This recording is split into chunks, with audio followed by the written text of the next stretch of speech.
The labor market is flashing warning signs and the stock market is hitting record highs. Welcome to 2020.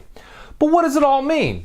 Stay tuned for today's episode where we cover what the government released in the monthly jobs report, what this latest data for the U.S. economy could be pointing to, and how it could impact you. Let's get into it.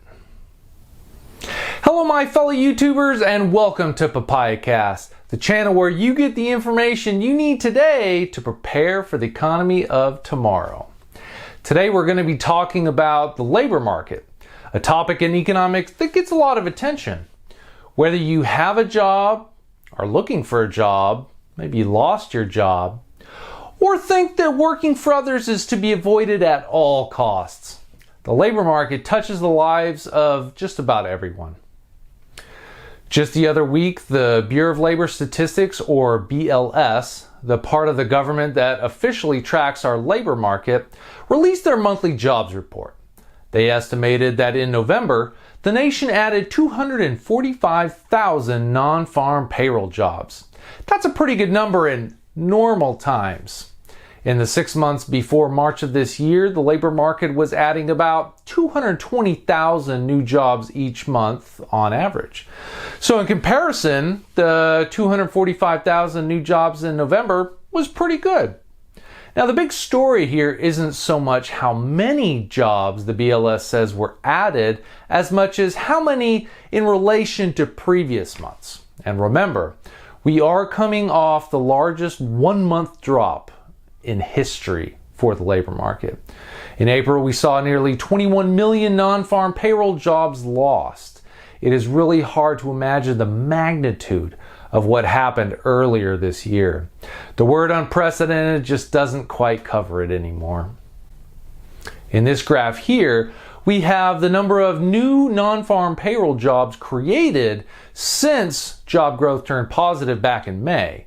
We just said that 245,000 new jobs in a month is pretty good by historical standards. But one of the first things you might notice here is that the November job gains look pretty small compared to the activity we have seen in the preceding 6 months since we returned to positive employment growth.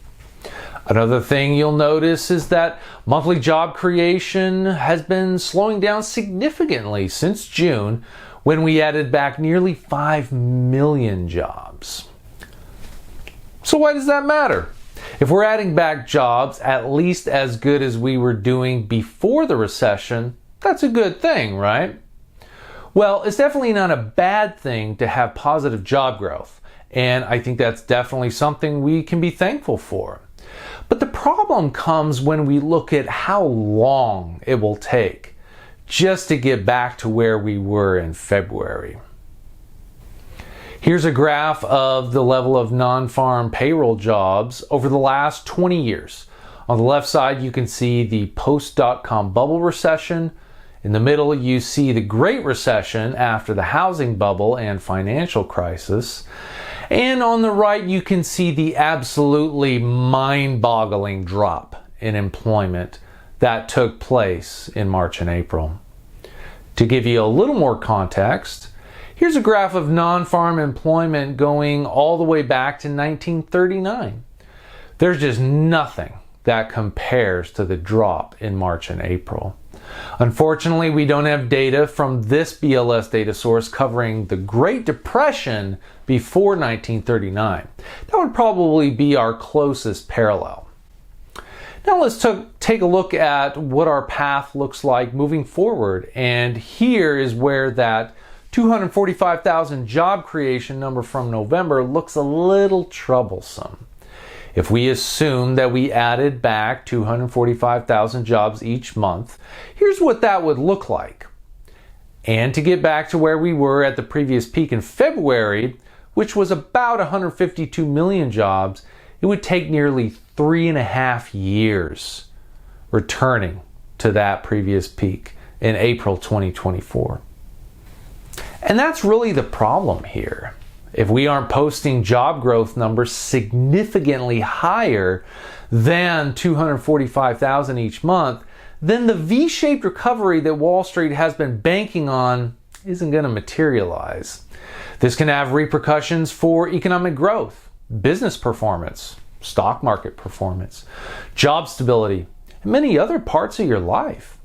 Stay tuned for future episodes coming soon where we're going to go into more detail into each of these areas, what this means for you, and what to look for next month when we get our hands on more economic data.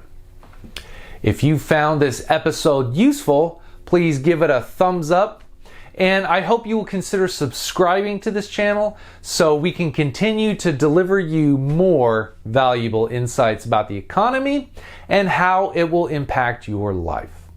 If you didn't find it useful, go ahead and give it a thumbs down and let us know in the comments section below that we have no idea what we're talking about and should be banned from social media altogether. Either way, I'll see you in the next video.